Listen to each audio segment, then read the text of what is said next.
Welcome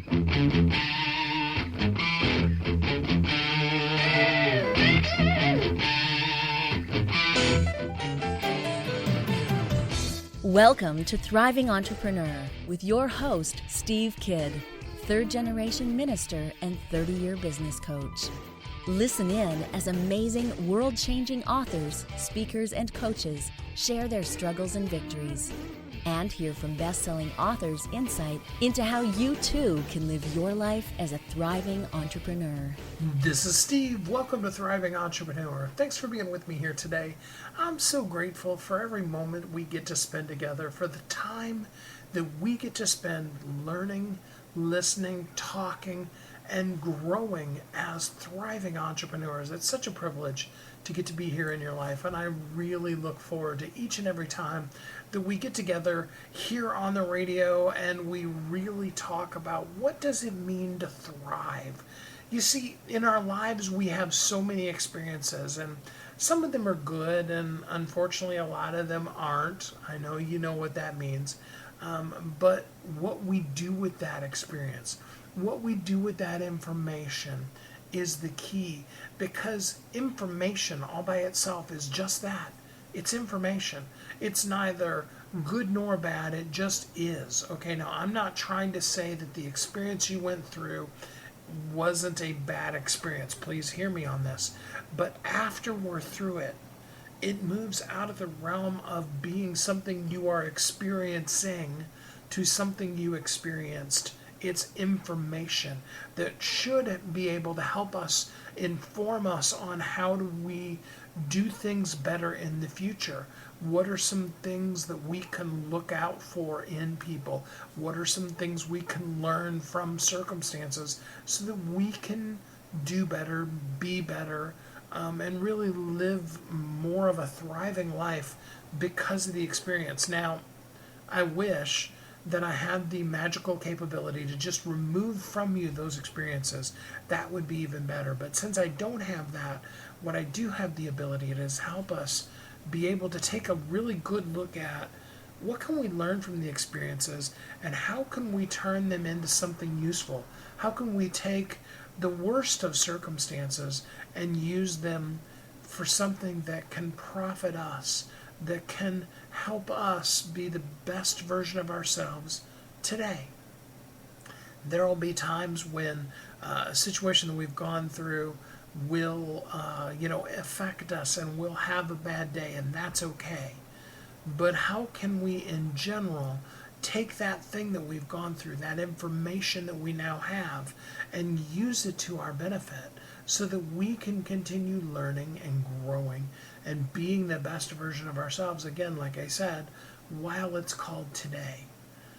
You see, what we can do with information, because information just purely by itself, taking the emotional aspect out of it, and again, I'm not trying to diminish the emotions of it, but when we can do that, that information gives us really everything we need to know to be able to make a different, better, more powerful decision in the future, because we now have that experience. Wish that we could just delete that experience and not have it have existed.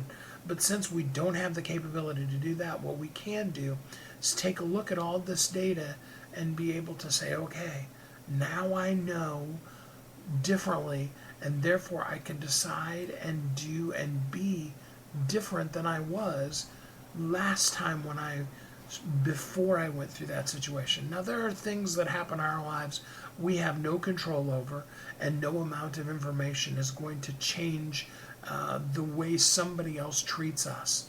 What we can hopefully learn is the warning signs of people who are dangerous to have in our life, not impactful in our lives, not useful, not building us up or helping us get to a better point. And we can take that information and then we can turn all of that info into something useful, that we can not only live our best life, but more importantly, we can really do things that impact the lives of others, the people that we're put on this planet to make a difference in their life, so that in all of it, both the people we serve as well as ourselves, are living as thriving entrepreneurs. And that's the point, after all, isn't it? We want to live and grow and thrive and be the best version of ourselves we can be so that we can make the biggest impact we possibly can. So, with that said, we've got three really great interviews today, and I'm looking forward to bringing each of these people and their unique experiences that they went through and what they're doing now to make such a big difference and an impact in this world. Join me in welcoming Tisha Dixon Nixon. Hey, Tisha, how you doing today? I'm doing wonderful. And you, Steve? I am doing so good, thank you. Can you tell us a little bit about you and how you show up in the world? Well, my name is Tisha Denise Dixon Nixon. I'm married to a pastor. We have four children, and we have eight grandchildren and one on the way. And I'm an author of my first book, Victim to Victory: My Journey from Sex Slavery to Freedom in Christ. So tell us a little bit about your victim to victory journey. Well, I was sold into sex slavery when I was 16 years old by my mother. And I was in that situation for about 2 years. And after the second year, and all of the praying I did and talking to the Lord, because my grandmothers used to always tell me, if I'm ever in a situation, just call on the Lord and He'll hear me and He'll save me. So I prayed and prayed. In 2 years, He delivered me from that situation where He sent him off to prison. But even though He took him out of my life, I was still in bondage. I was still bound to that because he had my mind at that time. And once someone gets your mind, they have the entire you.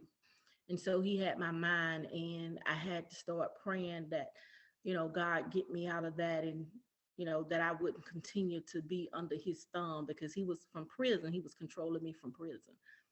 And it was just a devastating situation, because the 2 years that I was in it, he raped and beat me just about every day. And my first son is from that situation. Wow. Now, I was noticing on LinkedIn, you've gotten a couple of, like master's degree and higher level types of degrees now.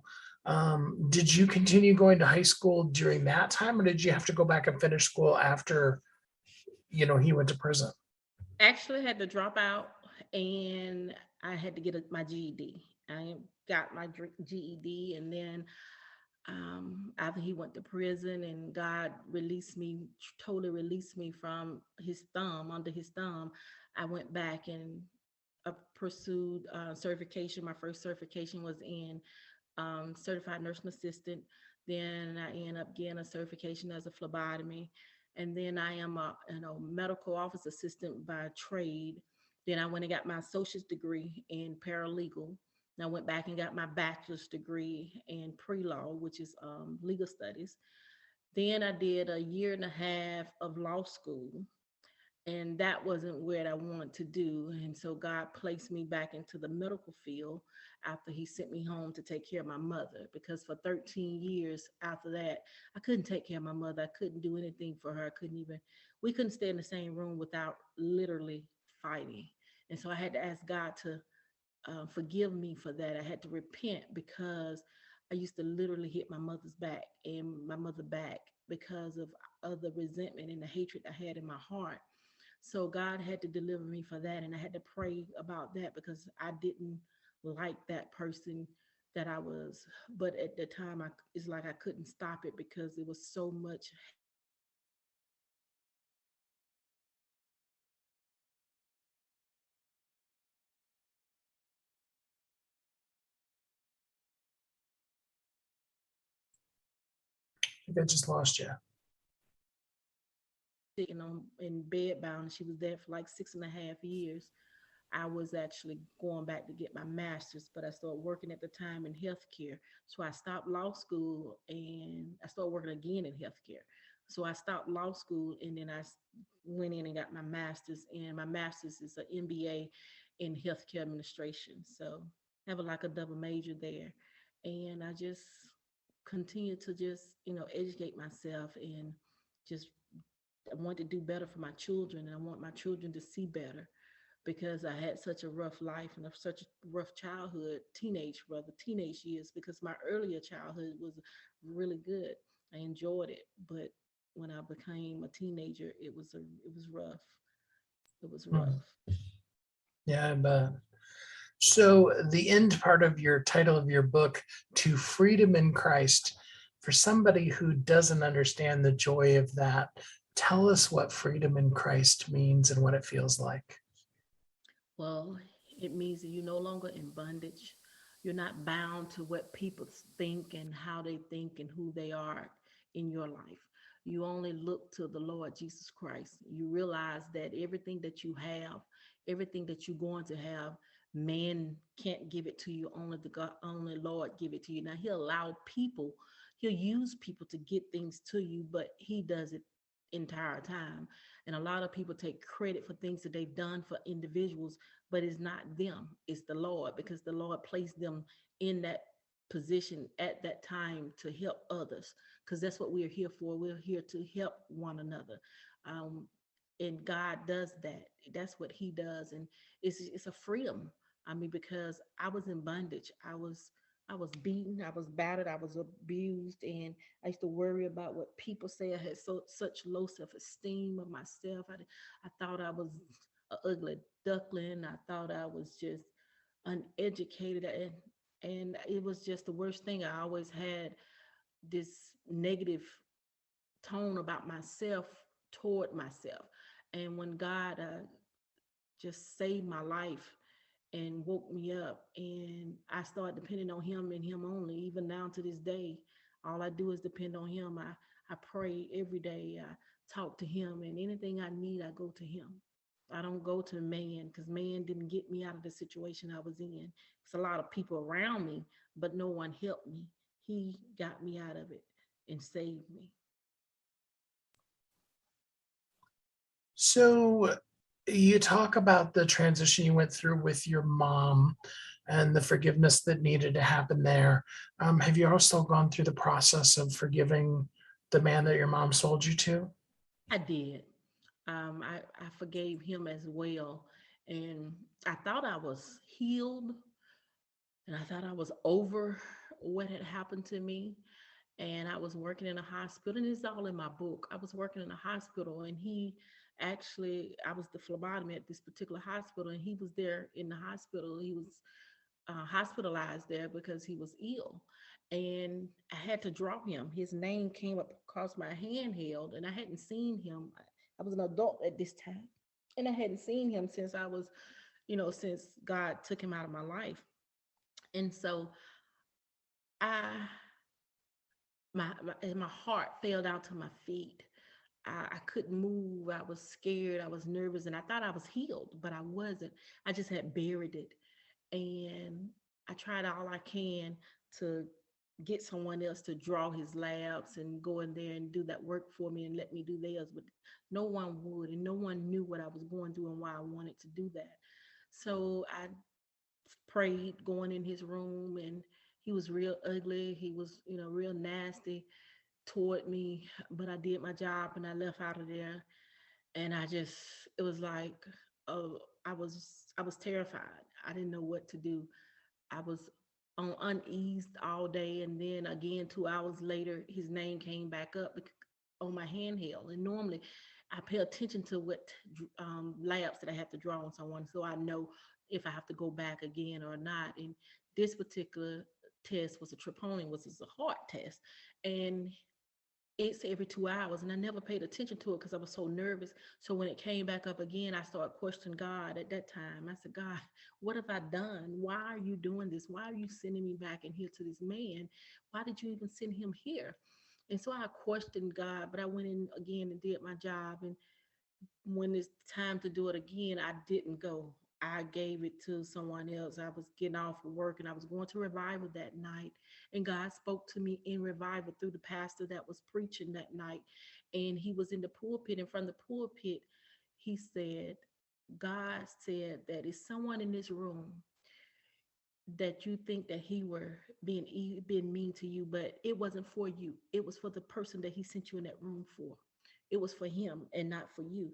And all I could do was cry that night in the front row because I knew he was talking to me because I had questioned him that day. But yes, I had forgiven him.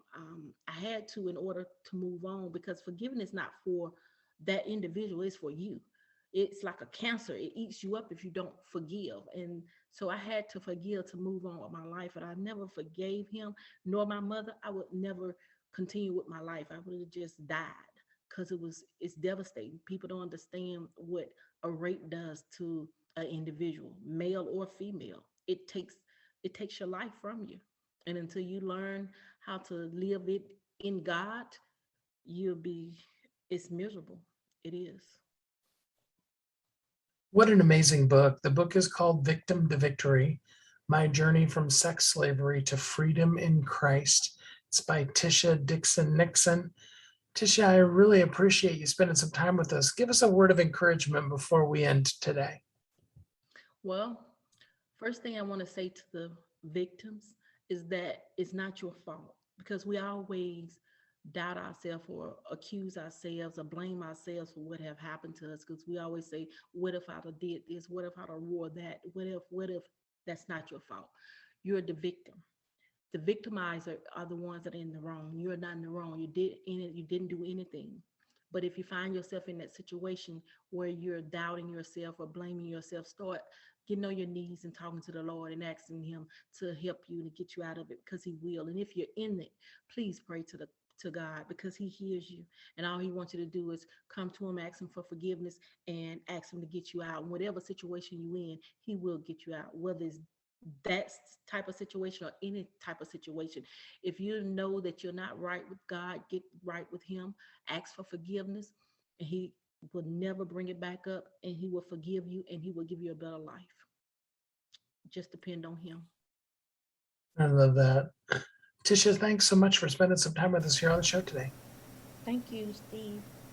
What an amazing transformation. What a horrible experience to go through, but what a great way to now be able to take that experience, to learn from it, to grow, and to become an even better person, to do things and make such an amazing difference in the world. I hope you will pick up that book, and I hope you did learn something from that interview that will help you live today as a thriving entrepreneur. We're going to take our first commercial break, and then we'll be right back here on Thriving Entrepreneur.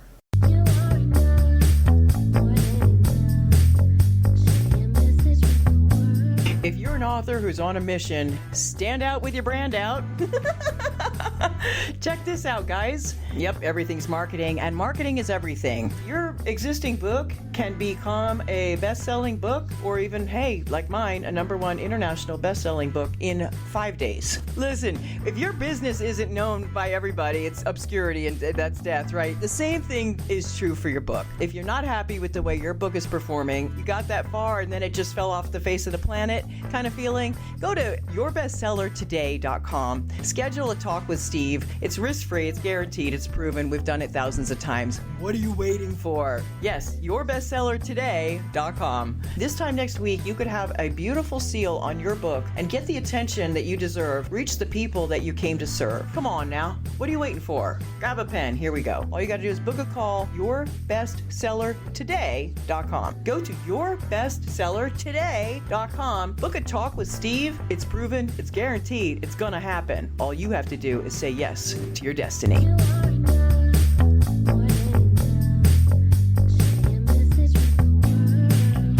Welcome back to Thriving Entrepreneur. This is Steve. Welcome back. Thanks for listening to Thriving Entrepreneur today as we take a look at how the things that we've been through, the experiences and the information that we get from that experience, how we can use those to be useful in our lives, to do things, to make changes, to impact the world. Those experiences may have been a horrible ordeal like the first guest talked about, or they could just simply be training and information and beginning to see and know in more detail the specific people that we can really help. And then we can take that, we can niche down, and we can be more powerful. And that's what our next guest wants to talk to you about, is really how to be able to do the thing that they do in this world based on finding their unique place in this world. I hope that you'll get as much out of it as I did and that you'll really enjoy this next interview. Let's jump right into it right now. Join me in welcoming Chris Pistorius. Hey, Chris, how you doing today? I'm great, Steve. How are you? I am good, thank you. Tell me a little bit about you and how you show up in the world. Yeah, well, I own Kickstart Dental Marketing. We're a digital ad agency that specializes in dentistry. But I live in Denver, Colorado. Our company employs about 13 people throughout the country. We're all remote. We live in a little community called Elizabeth, Colorado. I have my wife and kid, and I just sent another kid off to college. So it keeps us pretty busy. Children, they're just so exhausting. Yes, and expensive. So Kickstart Dental Marketing, you work with dentists all around the country, or who do you work with? Yeah, we do. All around the country, even a couple internationally. I've owned the agency for 12 and a half years now. So yeah. A couple of things that at least come to mind when we hear Kickstart Dental Marketing. Is it similar to Kickstarter type of campaigns, or does it not really have anything to do with that? Yeah, it's interesting you mentioned that. It really doesn't. It's just when I thought of the name, I was kind of thinking of something that would stand out and, maybe at least verbally demonstrate, kickstarting and getting something going and, increasing business and, something along those lines. Makes total sense. So dental marketing, probably not one of the things that people are thinking of when they think about things that are marketed to them. Tell us a little bit about how it works and why it doesn't usually work for people. Yeah, well, I'll tell you, marketing is one of those things that's become extremely complex over the years. 20 years ago, a dentist or really any local business, this isn't just for dentistry, but, could pretty much put an ad in the yellow pages, do maybe some direct mail. And, usually local marketing was pretty effective for them. Well, now we've got the internet and there's 500 different places a local business can market themselves and advertise. And so it created a lot of complexity in marketing. And so what we've seen is that a lot of small business owners are really good at doing whatever it is that they do, whether it's a dentist or a lawyer or an auto body guy.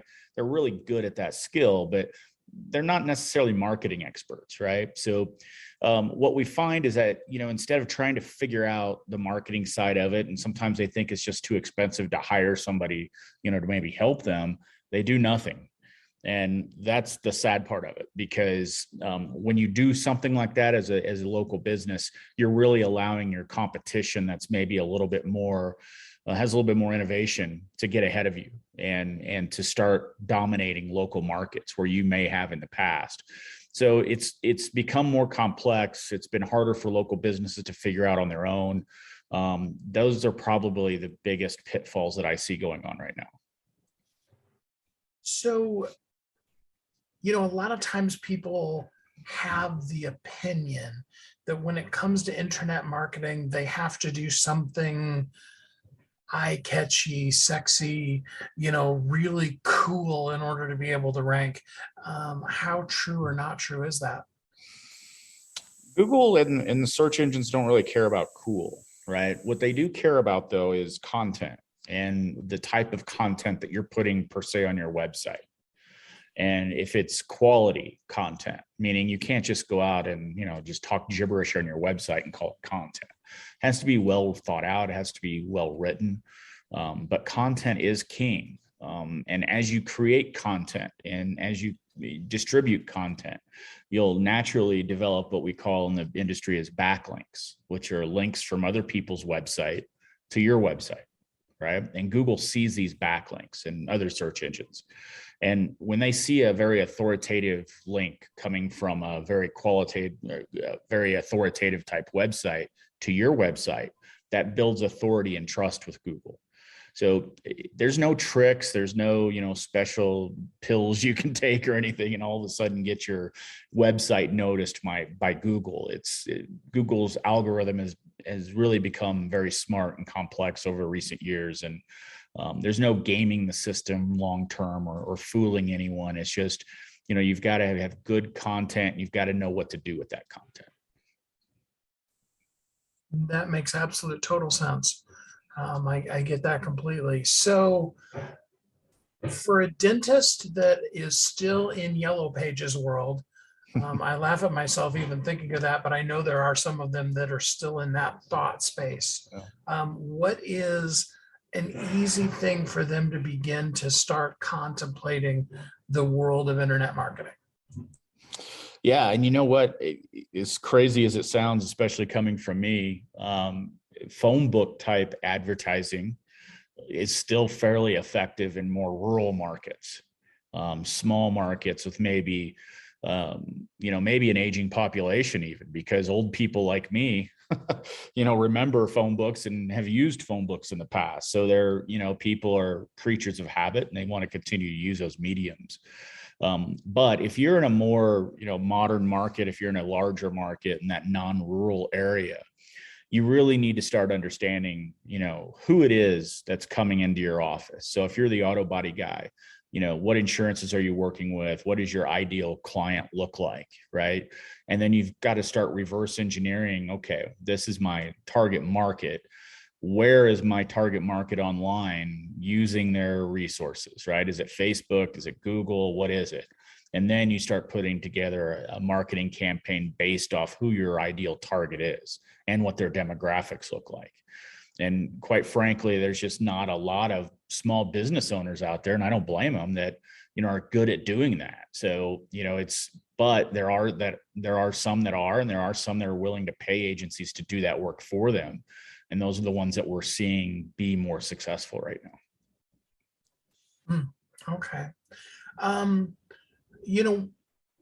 Because we all tend to fight something we don't know, what is the biggest resistance that you tend to find, especially dentists who are used to Yellow Pages advertising have to going into the world of internet marketing? I think it's the unknown. They're not comfortable with it. They don't know it. When you talk about print media of any kind, it's very tangible, right? You buy an ad and your ad's on page 67 and you can see it every time you go there, right? Well, with internet marketing, it's completely different. You can pay for marketing and never see it yourself, depending on what it is you're doing. And I think a lot of dentists and, other types of businesses have a real problem with that, and understanding, how it works, the unknown of if it will work. And then there's always, the cost, I'm going to spend a lot of money and I can't see my ad, and how do I know if it's working, and, stuff like that. So I think it's a mix of those things, but the biggest is probably just the unknown of it. So when you think about your ideal client, do you like working with the dentist who hasn't really jumped in, or do you prefer somebody that has a little bit of experience in internet space first? Yeah, kind of one of our rules of thumb here is that, we typically don't work with companies that aren't at least doing something in marketing right now. Just because we don't want to be having to talk to them or talk them into why they need to market their business. We would rather talk to them when they've decided that, yeah, now's the time I need to market my business and I'm willing to, invest in it. Or they have been doing that in the past and just maybe getting mixed results, or maybe it's time to change strategies. Now, the exception to that are brand new practices that, are just starting out, right? Or they've just bought an existing practice. That's when, that there's an exception to that rule. But typically we try to catch practices in the sales cycle of they've already spent money or they're ready to spend money. It looks like you wrote a book here a few years ago called The Ultimate Guide to Internet Marketing for Dentists. Can you tell us a little bit about your book? Yeah, it was my first stab at writing a book. So it was quite a long process for me. And it's funny because I think you've done some writing too. It's for me, I try to be a little bit more of a perfectionist. So I try to make sure everything's just absolutely perfect before I try to launch something. And that was my biggest detriment there is, just trying to make sure everything's there. And I kept thinking of ways to kind of redo things and whatnot. But so it slowed me down, but it was a cool process. And in fact, I'm in the works of writing another one that's going to be a little bit of an update to that, because this industry changes so quickly with internet marketing that, I could probably write a book every year, honestly, if I had the time. So we're updating it a little bit and hoping to release a new one by the end of this year. Well, and of course, then, as if the internet wasn't volatile enough, we had COVID pop up.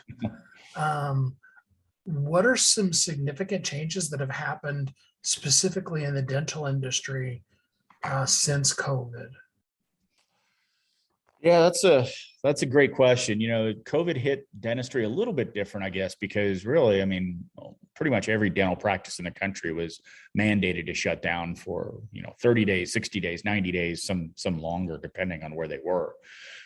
So that was a big struggle for a lot of dental practices. There's a lot of industries that, they didn't really see that. So that was certainly a big part of it. And then it's just the marketing of, letting your current patients know that it's safe to come back, and talking about specifically what precautions that the dental practice takes, and specifically why it's a safe place for them to be. And then an interesting dynamic also came out of this. And this dynamic was already in process, but it moved it along a little bit quicker. And that's the idea of telehealth. So instead of actually physically going into a dental practice, how could it be possible to do virtual consultations, right? So it sped that process along a little bit as well. And that was, I think, an interesting concept. But yeah, I think the medical industry as a whole was affected a little bit differently. And, it was pretty scary for a while. And we're starting to see things kind of normalize a little bit now. So interestingly, because I was thinking of telehealth appointments I've done with regular doctors, and I was trying to think how you do a dental appointment. Yeah. Open up and say, over the phone. Yeah, it's a little different. And, quite frankly, I'm not sure that it's the future for dentistry. I think it works much better in medical. However, there are some things, certainly you can handle over a visit, right? It's not, I wouldn't think of it as like, here's the camera, open your mouth, let me do an inspection. It could be more like, prescriptions. It could be just checking in, things like that. But we also see some dentists use it as an initial consult, instead of, when they get there, they talk about their issues or what they really want. They get a lot of that out of the way first. And then once they come in, they can get right to the actual work part of it, I guess. Absolutely. That makes total sense. So for a dentist who needs the help putting their message out there online, what would be, and we're going to talk here in a minute about how they can work with you, but what's one thing that they should do right now to really be meeting the current modern market?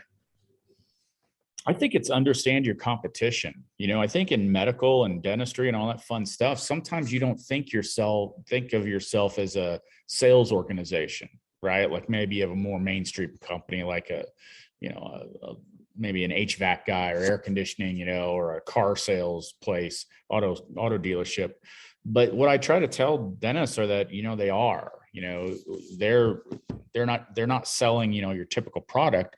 They're selling a solution to a problem. And, it is very much a sales organization, and that they have to understand their competition. So kind of where it starts for us when we talk to them and they become a client is, number one, we talk about their unique selling proposition, which is what makes them different than the 40 other dentists in their town. What is it that makes them tick?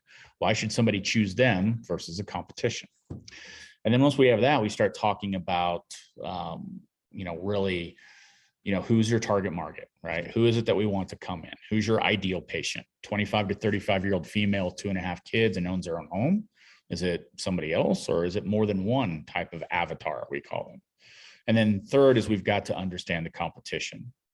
Who is it now that's doing really well, and why? And that's more on our part of it. We do a bunch of competitive research with digital marketing. What's their websites like? Are they doing paid advertising on Google? Are they doing Facebook ads? How much, we have all kinds of tools that tell us how many people go to their websites, and, what offers do they have? And, what is it that's making them successful? And we reverse engineer some of that. So, probably I gave you more than what you bargained for there, but there's really three main things that we look at. And what I think a dentist, or really, again, this could apply for any type of local business. First step should be in terms of making that potential switch. Perfect. Love it. So if somebody would want to work with you, how can they get in contact with you and take the conversation deeper?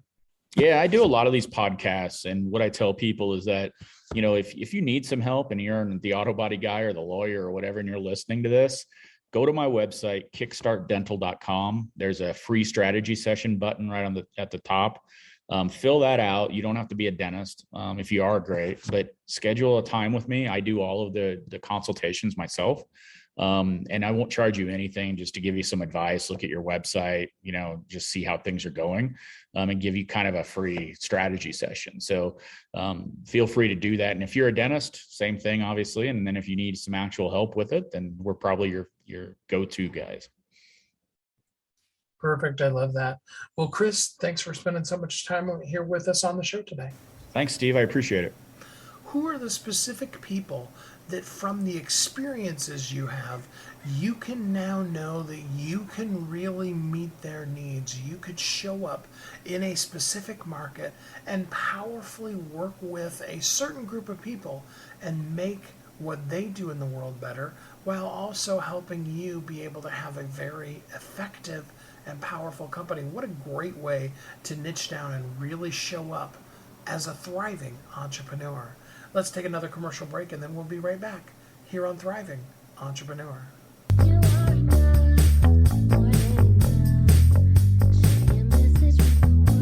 If you're an author who's on a mission, stand out with your brand out. Check this out, guys. Yep, everything's marketing, and marketing is everything. Your existing book can become a best-selling book, or even, hey, like mine, a #1 international best-selling book in 5 days. Listen, if your business isn't known by everybody, it's obscurity, and that's death, right? The same thing is true for your book. If you're not happy with the way your book is performing, you got that far and then it just fell off the face of the planet kind of feeling, go to yourbestsellertoday.com. Schedule a talk with Steve. It's risk-free, it's guaranteed, it's proven. We've done it thousands of times. What are you waiting for? Yes, yourbestsellertoday.com. This time next week, you could have a beautiful seal on your book and get the attention that you deserve. Reach the people that you came to serve. Come on now. What are you waiting for? Grab a pen. Here we go. All you got to do is book a call, yourbestsellertoday.com. Go to yourbestsellertoday.com. Book a talk with Steve. It's proven, it's guaranteed, it's going to happen. All you have to do is say yes to your destiny.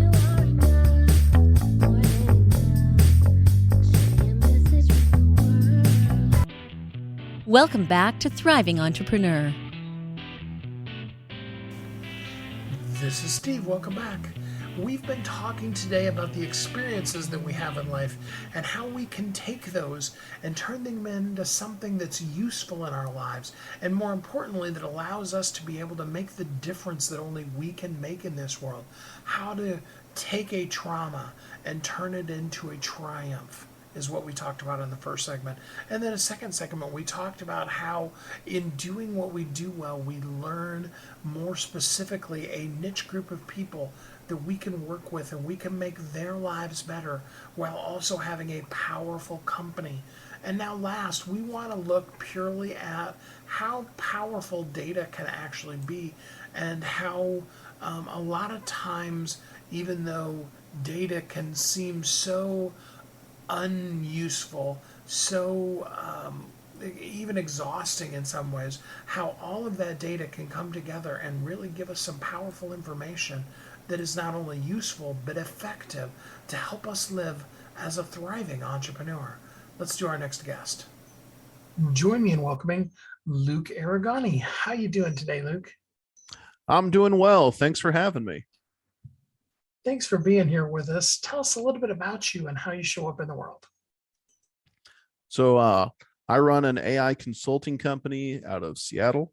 I've been working in machine learning programs for probably 10 or 15 years now, kind of back before it had the name. I've done work for some pretty big brands. We've been really lucky on the client front. Brands like AT&T, UPS, Getty, J&J, Goldman Sachs, Fox, the list goes on. And we've been able to see a lot of really small projects and really big projects. And I'm kind of here just to have fun and talk about AI and machine learning with you. So, for people who don't understand those phrases, explain to us what AI and machine learning is. Yeah, absolutely. All right. So if you've heard this in news and articles like Facebook's released this great AI or Elon Musk has a new machine learning thing, what they're really talking about is if you have a ton of data, which a lot of these companies do, you can find predictive qualities in the data to do things that are very simple. And if you stack enough of the simple things together, they do something kind of useful. So none of these people are creating like Terminator machines, right? What they're doing is they're saying, we have like, we'll take a practical thing. Let's say you have an e-commerce site. Doesn't matter how big it is. You're going to have one big problem, which is how do I predict the person at my site that they're there right now, what they really want to buy, and put it in front of them in the best possible light. Well, that prediction can be done by taking all of the customers that have ever come to your site and all the things that any of them have ever bought. You put it into a machine learning model. And then when someone comes to the site, we put all the information we know about them and we say, this product, this is the thing that they'll most likely buy. You should advertise this. And it doesn't change. It doesn't matter if you're Facebook or Google. It is just one simple thing that you work on, one single prediction. And when you stack them together, if you have 20 or 30 of them, maybe you drive a car like Tesla. Or if you're on your Facebook, you have a dozen and they run the feed on Instagram. But largely, it's a very practical tool to try and do very simple predictions. So let's address one of the biggest conspiracy theories I've heard in your space. And that's that if you talk about something around your phone, they are listening to you and will start serving you those kind of ads on social media. So I can't speak to what any of my clients have done. And I don't want to speculate too much about other social media companies, but you should be aware that if the microphone has access on the app, or the app has access to the microphone, that's a possible channel of data that can be withdrawn. Now, it's actually really expensive to pull voice data. It's because voice data has to be processed, and it's not actually great right now. Storage for it is pretty enormous, but it's not impossible to do. I would say that like on the scale of like 1 through aliens visit us kind of thing, it's probably somewhere like in a 5 or 6. It's definitely possible. But at the same time, it's not the easiest thing for companies to do. Well, let's take that to the ultimate other side of it, because I happen to have a friend that worked in that industry. The age-old concept of if you say a certain word over the phone, that the NSA is going to show up at your house. I happen to know that they actually tested that, and they filled so much hard drive space that they would have had to employ like 1,000 people to just go through the stuff. So yeah, I mean, that's a great example of what I'm talking about. It's not like it's difficult to acquire this data. It's possible to do it. You could compress it by taking the audio and turning it into text, and then from the text have machines do the reading on it. But both of those steps are not impervious to error. Like the process of taking your audio and turning it to text, which would be a much smaller file, that is error prone. And then having machine learning comb through the text, once again, has enough errors to do. So you kind of have two processes that are at odds. The highest fidelity thing is you record it all to a disk and have a human listen to it, but that's pretty time consuming. You bring up a great example, though, of artificial intelligence and machine learning, and that's voice to text or text to voice type of systems. Is there any of them that actually are worth using yet? So there's been a lot of interesting tech in this space. I would say that like Siri is okay, Alexa is not okay, and Google is probably as far along as any company is. And Google's strategy was slightly different from the rest. And it's so like if you have kind of these two major camps where one is basically trying to predict this is the word that's being said based off of this slight audio file, and then you have basically Google, which was trying to recreate the context before and after the word to try and figure out what the word is currently being said now. So if you said like that funny bone apple tea, I'm not sure if you've seen that subreddit, right? Instead of bon appetit, it's bone apple tea. Even though those words match, that doesn't make any sense, right? Bon appetit makes a lot more sense. And so Google would know, hey, this is actually bon appetit. It's a different language. I'm going to put this in. Or other systems, they might just actually hear bone apple tea, even though that's not a thing. Anyway, so I would say Google's pretty far along, but their program, it requires a tremendous amount of computation to be able to understand the before and after part. So it's not trivial. So one simple solution that I know people are using in this space is closed captioning on like YouTube videos. Yeah. And that's come a long ways. Absolutely. And what's even better about that is it also challenges our nature of what constitutes a word in our shared lexicon, because on places like TikTok, Instagram, Reels, YouTube, you have its own language. And I literally mean it is a language. Of course, a lot of it is a subset of English, but like words that are being invented that really don't have any context or place previously. And that's a challenge to a lot of these captioning systems. And I think we're all very graceful about it. We know when like, oh, that's kind of a made up word that's just started happening. So I'm going to give it some grace that it doesn't get the word right in the caption, but I understand what they're saying. But that's definitely going to be a challenge going forward of like, how do we capture these kind of made up words as we have more colloquial conversations in AI? And of course, the perfect world would be, you're talking about e-commerce, and that the perfect world would be to have the kind of money to really understand exactly what ad to put on the homepage when a specific person visits. But how realistically is that where we are currently economically? So that's a very realistic thing. There's probably several vendors that do it. You wouldn't need to hire a team like me. There's probably products out of the box that can do something like that. So I would say on the real to made up aliens visiting us, that is as real gets. That level of personalization has been around for a bit. All right, that's cool. So what would be the level where a person should hire somebody like you to come in and say, hey, Luke, help me out. Help me to figure out how to do this thing? Yeah, that's a great question. A lot of times you'll find that your problems can be solved with vendor apps, like a vendor that you have that knows your industry really well says, hey, we're working on this AI. I would reach out and use them first. Second tier is going to probably be like the AWS has like AI apps, and Azure has AI like generalized APIs.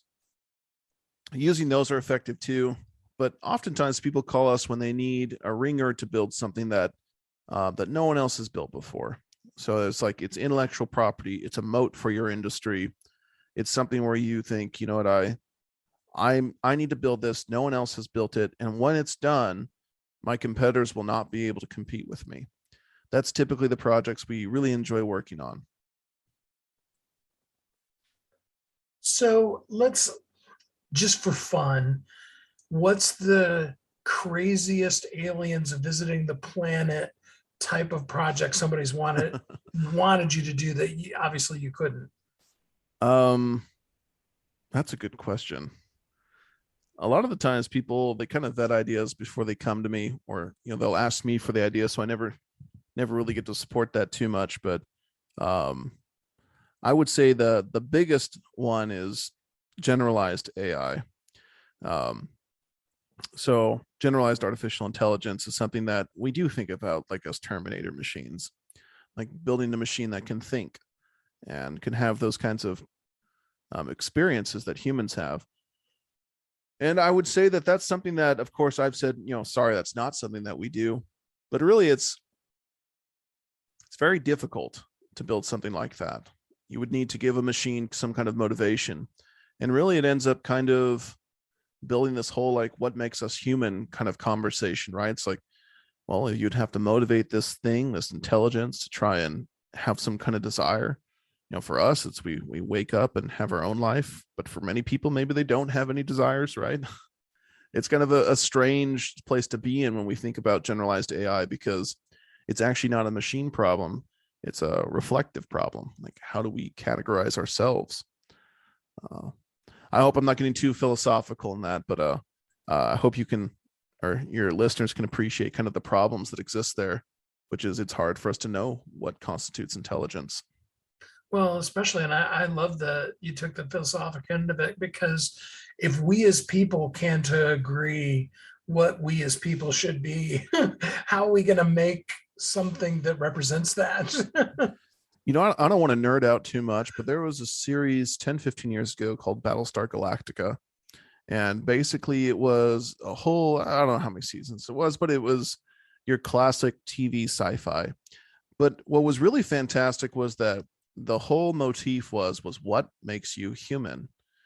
And there was basically this human race versus like an artificial intelligence race, but the artificial intelligence race had created a completely biological form of themselves that even bled. Like they were clones, essentially. And I thought that was really a fascinating stake for people that do work in generalized AI. And as we approach kind of this singularity that I know everyone loves talking about, how will we classify ourselves or distinguish ourselves from any other level of intelligence? And I think people will have a funny time trying to think about it and realize that you will start excluding actual humans, right? Like you're like, well, it has to think critically. Well, that excludes like at least 4 or 5 people I know that I'm good friends with, right? And so you kind of go through the process. You're like, well, it would need to be able to differentiate between this and that. And as you go through it, you're like, man, but I know humans that can't do that. And it's kind of a fascinating process that I'm excited to be here for. Thanks for going down the rabbit hole with me on that one, Luke. I appreciate it. Yeah, of course. So for the person who's kind of newer in this space, how do they know whether they should contact you, or do you just want them to, contact you and then you can send them to, something that's already written if they don't really need your service? Yeah. So someone can reach out to me like on LinkedIn, Luke Aragoni. I'm one of the only profiles up. Or you go to my site, aricor.com, ARRICOR.com. You could reach out and we could take a look at your project and either help guide you to, a more economical option, or, if you really want to go down the rabbit hole with us and build something that's IP moat for your industry, we'd love to have that conversation with you.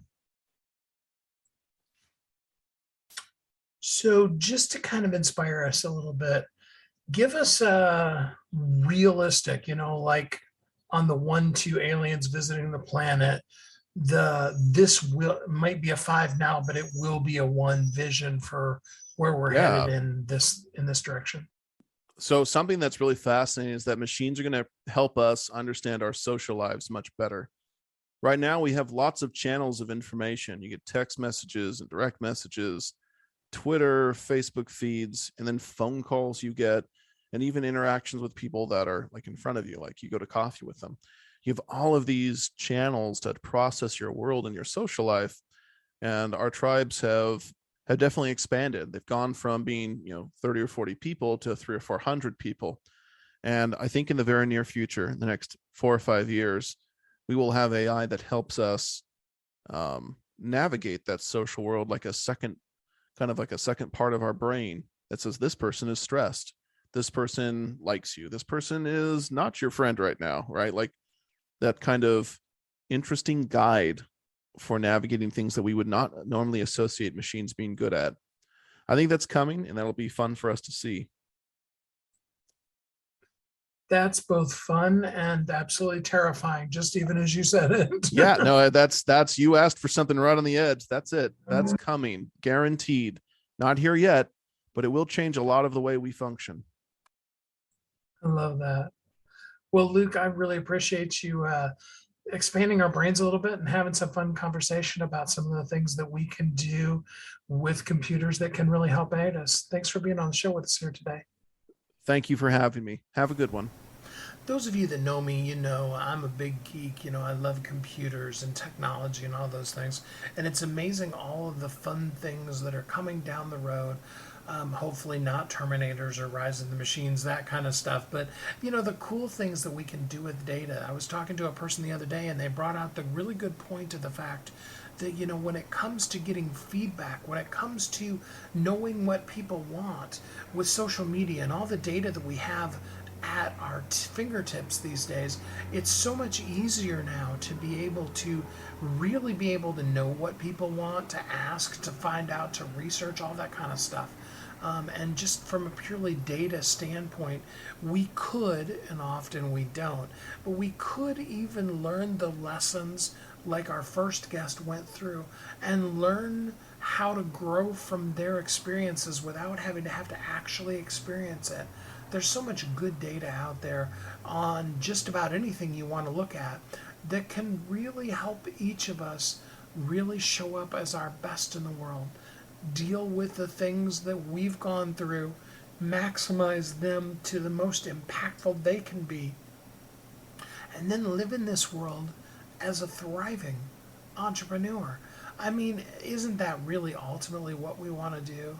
Is be able to really reach the world, impact the people we know whose lives we can make different, to see them succeed and thrive and learn and grow and be their best in all that they do too, and then see them pass it forward and them make the difference in other people's worlds. And you know, I know that a lot of times it's easy to you know, be disheartened and feel like nothing's going right, and yet the easier, the better way is for us to look at, what can I do today?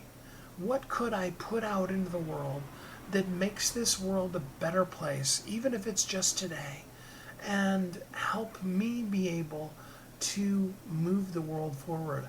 Imagine if just even one day everybody in the world decided to take today and be the best them that they could possibly be, no matter how good or bad that might be. If everybody just focused on that just for one day, imagine how great that day would be. And imagine how much so many people could learn and live and grow and thrive, and how much better the world would be after even just one day like that. I really do hope that as each of us moves through the world, we're doing our part to do that, because you are uniquely brilliant. You were created for a purpose, and the world absolutely does need you. We need you to show up as who you are, the best version of you, to be the person that only you can be, to have taken the things that you've gone through, grown from them, learned from them, and helped them to help you to be even better, to thrive in all you do, until you're thriving and truly free, exceedingly abundantly above all that you could ask or even think. I hope that even as you've listened today, you've learned some things, and that you find yourself in a place where you're happy, safe, warm, and loved, that you know how much I appreciate you and look forward to spending our time together. And until we're together again next time, I hope that you're blessed and you have a great week. Thanks for listening to Thriving Entrepreneur today. If you want to get your question answered, send an email to questions@wehelpyouthrive.com. We look forward to you joining us again next time.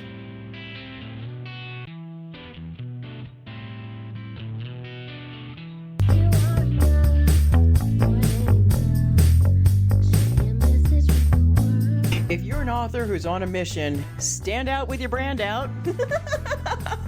Check this out, guys. Yep, everything's marketing, and marketing is everything. Your existing book can become a best-selling book, or even, hey, like mine, a #1 international best-selling book in 5 days. Listen, if your business isn't known by everybody, it's obscurity and that's death, right? The same thing is true for your book. If you're not happy with the way your book is performing, you got that far and then it just fell off the face of the planet kind of feeling, go to yourbestsellertoday.com. Schedule a talk with Steve. It's risk-free, it's guaranteed, it's proven. We've done it thousands of times. What are you waiting for? Yes, yourbestsellertoday.com. This time next week, you could have a beautiful seal on your book and get the attention that you deserve. Reach the people that you came to serve. Come on now. What are you waiting for? Grab a pen. Here we go. All you got to do is book a call, yourbestsellertoday.com. Go to yourbestsellertoday.com. Book a talk with Steve. It's proven, it's guaranteed, it's going to happen. All you have to do is say yes to your destiny.